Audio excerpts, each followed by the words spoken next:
Bonjour, donc nous allons vous faire une présentation au sujet de recherche de solutions chez Schmidt Group, et en pratique c'est la sieste qu'on a gardée. C'est l'occasion de rappeler que le petit déjeuner c'est bien en rentrant de la sieste, et puis de vous faire une petite présentation sur l'entreprise Schmidt Group, de laquelle je ne suis pas salariée, mais où j'interviens. Donc ça fabrique des meubles de cuisine, de salle de bain et de rangement. L'effectif, c'est 1600 salariés qui se répartissent sur différents sites de production en France et en Allemagne. Pour ce qui est du travail de nuit, c'est quelque chose qui existe depuis 2007. Ça concernait, pour le diaporama, 292 salariés. Dans l'intervalle, il y a un atelier en nuit, enfin en 3/8, qui s'est arrêté et qui est repassé en 2/8, donc il y en a un petit peu moins maintenant. Et concernant le travail posté, travail de nuit, ça se répartit en différents types. La production, globalement, c'est du 3/8 avec un début à 5 heures du matin, 5-13, 13-21 et 21-5 heures. La maintenance, qui a un rythme qui est... je mets 4/8, mais ce n'est pas tout à fait du 4/8, en tout cas pas du 4/8 comme chez Aguerre. Grosso modo, il y a une semaine matin, une semaine après-midi, une semaine avec un peu de nuit, un peu d'après-midi, un peu de journée. Enfin, ils ont un horaire un peu particulier, mais il y a des nuits dedans. Les SAI interviennent pour certains en posté aussi. Eux avaient un 3/8, donc avec une semaine en journée après, donc sur 4 semaines, un rythme sur 4 semaines. Et en fonction des aléas de production, on va trouver encore des horaires de nuit différents, notamment du 16h-24h, en fonctionnement un peu dégradé pour du rattrapage. Ou alors, et là c'est encore plus dégradé, des débuts très tôt le matin, à 4 heures pour certains pour démarrer les machines. Il y a eu des phases où il y avait même des débuts à 3 heures du matin. C'est pas le plus fréquent, mais ça peut arriver.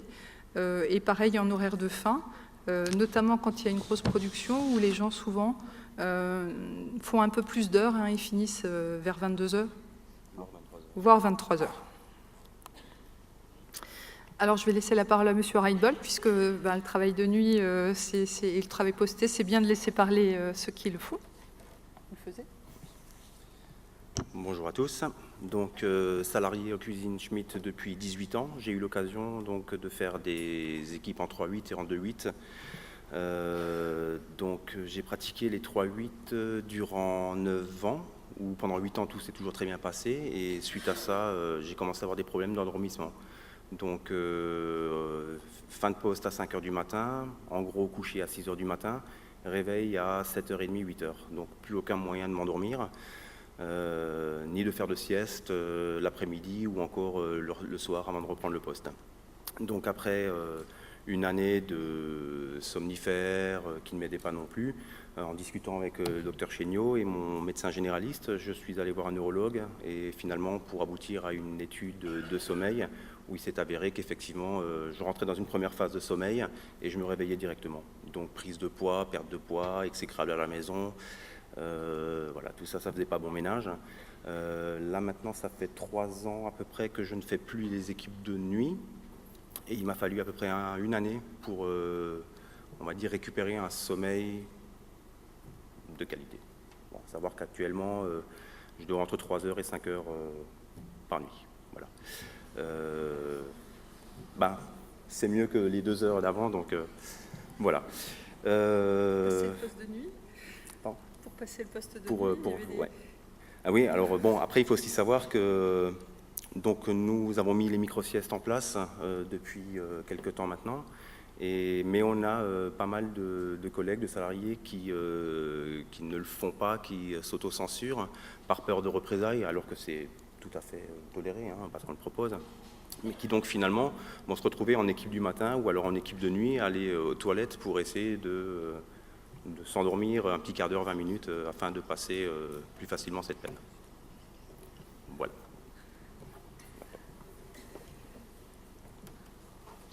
Alors, je vais reprendre. Donc, en moyens de prévention, ont été discutées différentes choses.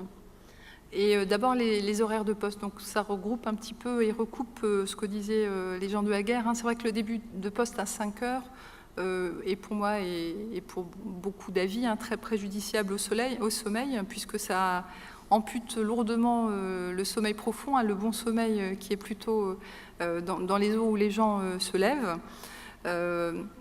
D'autant que l'entreprise est située un peu au carrefour de plusieurs régions et certains viennent des Vosges avec passage de col, ce qui veut dire se lever aussi plus tôt pour être bien là à l'heure. Donc ça fait pour certains des horaires de sommeil, surtout en poste du matin, qui sont très amputés par le posté. Donc la première réflexion d'une organisation moins préjudiciable à la santé a été une prise de poste plus tardive à 6 heures. Et dans ce cadre-là, après plusieurs discussions au niveau des RH, présentation aux salariés, aux représentants du personnel et autres, a été proposé de faire un test sur une équipe en 3-8 plutôt qu'en 2-8, puisqu'il y a aussi coexistence de 2-8 dans l'entreprise et majoritairement du 2-8. Par contre, donc, il y a eu 2 fois, ça a été proposé, avec des aménagements entre les deux propositions, mais 2 fois ça a été refusé par les opérateurs et puis par les représentants du personnel qui relayaient les avis des opérateurs. En frein, et M. Reinbold est au frein si besoin, mais c'était notamment l'aspect contre-équipe avec des horaires différents, parce que le conjoint peut travailler dans une autre entreprise et autour de Célestat, où c'est majoritairement le 3-8, les entreprises démarrent à 5 heures, donc changer à 6 heures, ça avait un impact dans l'organisation de la vie de famille. Les gens appréhendaient beaucoup, et ça, c'est ce que vous me remontiez, c'était le retour à 22 heures. Je vous laisse peut-être... Le retour à 22 heures du fait que le croisement avec son partenaire qui peut éventuellement travailler dans une autre entreprise ou même également chez Schmitt, qui devrait commencer le lendemain à 5 heures du matin. Donc si vous partez de votre travail à 22 heures, temps de rentrée, 22h30, 23h, votre conjoint est déjà au lit, puisque voilà, il reprend le travail le lendemain de bonne heure. Et donc il y avait cette peur de détruire un petit peu le couple, parce que finalement vous ne vous voyez plus que le week-end. Alors que le fait de rentrer à 21h, 21h30, vous permettez encore, même si c'est pas grand-chose, mais de vous croiser, de discuter un petit peu, de partager la journée avec votre conjoint pendant une demi-heure, 1 heure, voilà, ce qui n'était plus forcément possible à 22h. D'autres choses qui remontaient, c'était la peur de l'endormissement en rentrant à 6 heures, en rentrant plus tard. La peur du déplacement aussi des horaires de repas, en rentrant à 14 heures, que les gens mangeaient plus tard. Et un autre aspect qui n'est pas négligeable non plus, qui est que là, il y a une prime de panier pour les gens qui ne peuvent pas disposer de la cantine. Et en déplaçant les horaires, la cantine aurait été plus possible. Et du coup, je crois que c'était quelque chose comme 130 € à peu près. Enfin, une perte financière qui n'était pas négligeable. En tout cas, tous ces freins, toutes ces raisons, dans un ordre différent selon les gens, ont fait que même la proposition de test sur 3 mois ou 6 mois de 3-8 avec démarrage à 6 heures a été refusée.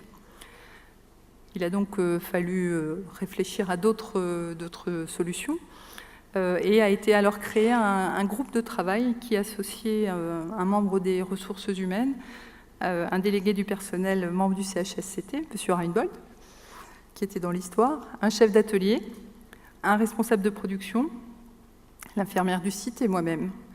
Et on a fait à ce moment-là pas mal de benchmarking pour aller dans des entreprises qui vont d'ailleurs témoigner aujourd'hui et pour voir ce qui se faisait ailleurs, comment ça se faisait ailleurs et pour essayer de voir ce qui était possible dans l'entreprise. Pour rappel aussi, une des recommandations de la Haute Autorité de Santé dans le cadre de la surveillance des travailleurs postés ou de nuit parlait de sieste à ce moment-là déjà, recommandée pour réduire les troubles de la vigilance et diminuer la somnolence chez les travailleurs postés et ou de nuit. Il a donc été décidé d'essayer de mettre en place des siestes dans l'entreprise. Alors, quelle sieste? Pas n'importe laquelle, pardon. J'ai découvert à ce moment-là qu'il y avait plusieurs types de siestes. Il y a la micro-sieste, sieste éclair, c'est la sieste de Salvatore Dali avec sa petite cuillère en métal, et quand il s'endort, il laisse tomber la cuillère en métal. Le bruit de la cuillère sur le sol le réveille. On est sur des siestes très courtes qui vont avoir plus une fonction de détente. À l'inverse, c'est tout à l'extrême droite, on a la sieste royale, qui est une sieste beaucoup plus longue, du rattrapage de sommeil. C'est ce que font d'ailleurs les opérateurs en 2-8, souvent après leur poste de matin, pour ceux qui ont eu du mal à se coucher tôt le soir et à qui il manque des heures de sommeil. C'était pas possible non plus dans l'entreprise de libérer des gens pendant 1 heure ou 1 heure et demie sur 1 ou 2 cycles de sommeil. Donc ce qui a été retenu, c'est cette sieste éclair ou micro-sieste, ça dépend des appellations, qui est une sieste courte de 10 à 30 minutes. Et là, la fonction de cette sieste, c'est pas de rattraper du sommeil qui manque, c'est vraiment de donner un coup de boost à la vigilance sur le poste. Pourquoi ce choix? Parce que c'est sûr que c'est plus facile à organiser en entreprise sur cette durée. Parce qu'encore une fois, il y a un impact sur la vigilance, alors qu'on sait que sur le poste de nuit, il y a beaucoup de gens, surtout sur les premières nuits, quand ils sont encore pas désynchronisés en nuit, qui ont du mal, qui peinent, que ça n'a pas d'impact sur le sommeil du matin, puisque l'idée, c'est pas de proposer une solution pour que le poste de nuit soit plus toléré, mais pour que derrière, quand les gens rentrent, ils se réveillent à 7 heures du matin, même si... ça peut arriver quand on est désynchronisé, mais d'une façon générale, les gens arrivent à dormir plus longtemps. Donc il ne faudrait pas d'impact sur le sommeil en rentrant. Une durée très courte, ce qui permet un sommeil léger, voire plus de la relaxation que vraiment de l'endormissement, avec pas d'entrée en sommeil profond, et donc pas d'inertie, l'effet d'inertie du réveil, ou l'effet Schlaf, comme on dit en Alsace. Normalement, les gens, quand ils se réveillent, sont fringants et juste reposés. Donc un repos récupérateur. On a mis à disposition, j'en parlerai après, parce que finalement, sur l'aspect pratico-pratique, c'était pas tant mettre en place ces siestes que savoir où les faire faire. En tout cas, des choses qui étaient simples à déplacer, au niveau hygiène aussi, qui étaient correctes, c'était des chaises longues comme ça qui se replient en cas de besoin. En pratique, comment ça s'est passé? Elle a été instaurée pour 3 mois en essai. L'idée, c'était on essaye, on propose et puis on regarde ce que ça donne.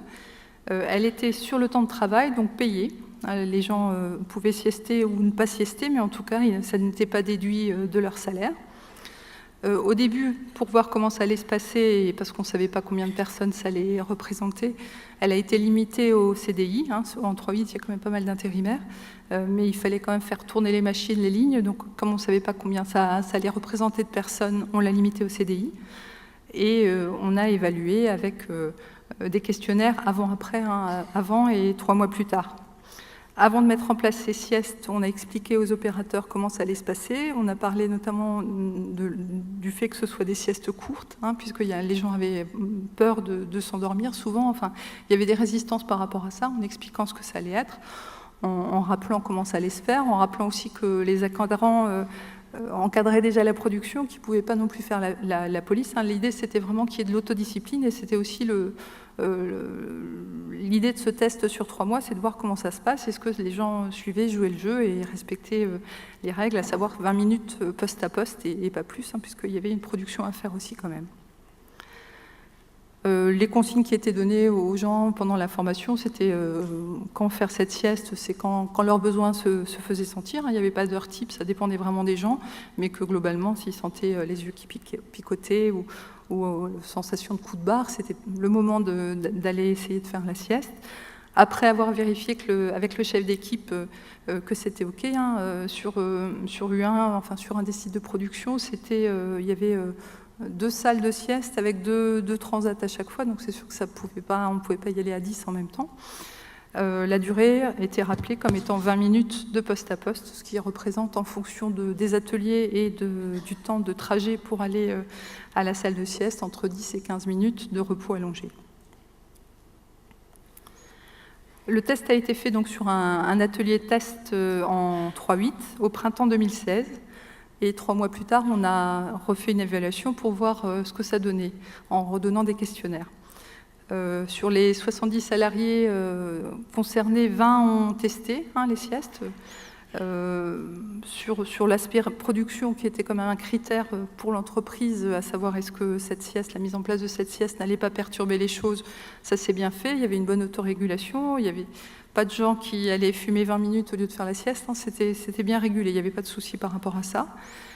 Pour les gens qui n'ont pas fait la sieste, il y en a quand même beaucoup qui ont répondu non, c'était soit pas de besoin, soit peur d'être plus fatigué, soit de l'autocensure. Alors le pas de besoin, c'est aussi la résistance des salariés un peu plus vieillissants, on est là pour travailler, hein. J'ai eu des réponses comme ça au questionnaire où on est là pour travailler, pas pour dormir, donc c'est du salarié, hein. C'est les salariés qui répondaient ça, mais ça peut être aussi simplement qu'ils n'ont pas de coup de barre la nuit et que pour eux il n'y avait pas de besoin. L'autocensure, c'est plus ce dont parlait M. Reinbold aussi, à savoir les gens qui n'ont même pas essayé, n'ont même pas demandé aux encadrants d'aller faire la sieste. Hein. Il n'y a eu aucune réponse qui était un refus de l'encadrant de pouvoir faire la sieste, mais les gens s'auto-censuraient, hein, à savoir il y avait trop d'absence ce soir-là, c'était pas possible. Ils ne voulaient pas mettre les collègues en difficulté en s'éloignant à ce moment-là.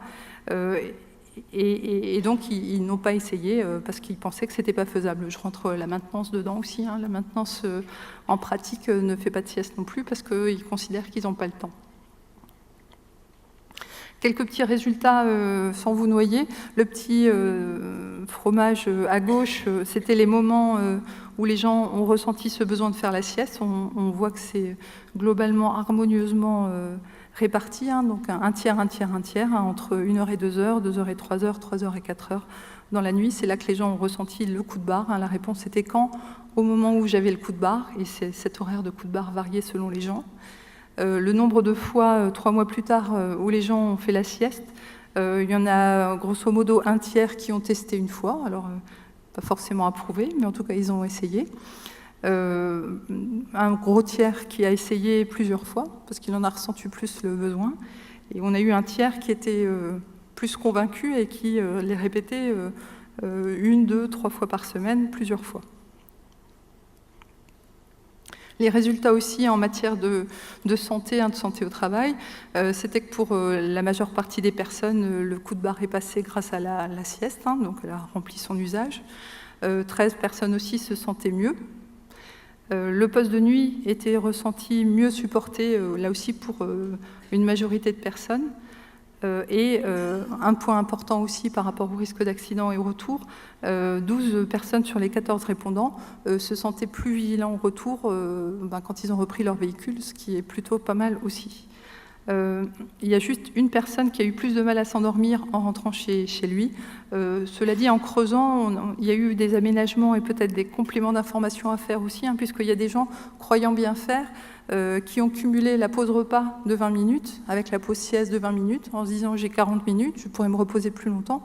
Et manque de bol, là, il ne rentre plus dans le sommeil léger, hein, ça perturbe un peu plus les cycles. Donc ça a été l'occasion aussi de rappeler qu'il ne faut pas cumuler. Mais voilà, mais tous les siesteurs répondants étaient pour la poursuite de l'essai, et donc l'essai a été continué et élargi d'ailleurs aux salariés intérimaires, puisqu'on voyait que c'était faisable et que ce n'était pas perturbant pour la production. Dans un deuxième temps, et plus récemment, en 2018, un atelier de Célestat est passé aussi en 3-8. Donc cette micro-sieste a été, ou sieste éclair, hein, a été élargie et proposée aussi aux salariés de... là, c'était un site qui s'appelle U2, avec formation avant aux opérateurs sur la sieste, sur comment on fait, attention à la pause cigarette et attention à ne pas cumuler avec la pause repas, par exemple. Mais, en conclusion, et c'est quand même un petit bémol, il y a des mais, hein, sur cette expérience. Le premier mais, c'est la salle de sieste. Alors, paradoxalement, en entreprise, ça n'a pas du tout été la mise en place de la sieste, le fait de payer les gens. Il y avait vraiment la direction, elle était à fond là-dedans. Par contre, c'est la crise du logement et on a eu beaucoup de mal à trouver des salles de sieste. On a dû les bricoler. On a investi sur U1 le vestiaire femme, parce que c'était la nuit. Sauf que le vestiaire femme, la nuit, c'est pas dérangeant, mais ça veut dire que cette salle de sieste, elle n'est utilisable que la nuit.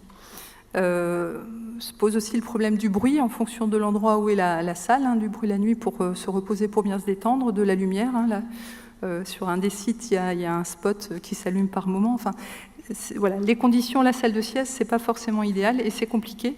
Et c'est un frein finalement inattendu. Hein. C'est pas tant la mise en place qui était compliquée que ces salles. Un gros bémol pour moi qui est que ces salles ne sont pas utilisables en journée. La sieste, là, elle est passée sans problème au niveau de la direction pour les gens en travail de nuit. Par contre, on est majoritairement sur des gens qui travaillent en 2-8, des gens qui doivent se lever pour 5 heures, qui pour certains se couchent à 1 heure du matin, avec un coup de barre au retour à midi, hein, même éventuellement des coups de barre qui se traduisent par des problèmes de trajet. Hein. Et par contre, il n'y a pas de possibilité de leur proposer un endroit où faire la sieste. Donc on n'est pas encore à une sieste étendue sur d'autres postes. L'autocensure, c'est aussi un problème et c'est aussi un point de vigilance, parce qu'en fait, en analysant les questionnaires et en regardant les postes des salariés concernés, on se rend compte que finalement, certains peuvent y arriver. Je pense aux conducteurs d'installation, qui sont souvent à 2. Ils peuvent donner le relais à leurs collègues et aller siester. Tandis que je pense à un atelier où il y a des dames en sortie qui font du conditionnement, du contrôle, et où elles s'autocensurent parce qu'elles sont souvent en effectif réduit, il manque du monde, et elles ne peuvent pas. Donc on voit vraiment qu'il y a un frein et que ce n'est pas une répartition homogène aux salariés qui en auraient besoin. Et un gros mais, et c'était finalement la préparation de ce support pour cette présentation, ça a été de reprendre les gens qui étaient en 3-8 concernés et de leur demander « Et aujourd'hui, où est-ce que vous en êtes? Est-ce que vous faites encore la sieste et sinon pourquoi ?»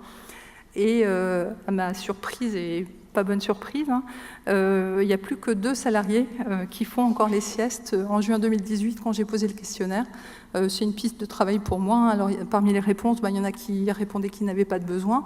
Il y en a qui répondaient aussi qu'ils ne savaient pas qu'il y avait la sieste, puisque c'est vrai que les équipes bougent beaucoup. Il y a des intérimaires qui ont été embauchés, il y a des gens qui n'ont pas eu la formation et qui ne savent pas qu'il y a la sieste. Il y a des nouveaux ateliers aussi où on n'a pas fait la même mise en branle que pour les autres. Mais en tout cas, c'est pour moi un gros bémol quand même pour le fait que sur cet atelier test pilote, on n'est plus qu'à 2 contre 18 à l'époque qui en faisaient. Voilà. Merci de votre attention. Je précise que si j'ai monopolisé la parole, c'était parce que M. Reinbold m'a dit qu'il préférait que ce soit moi qui parle. Hein, c'est pas... Merci beaucoup. Merci beaucoup.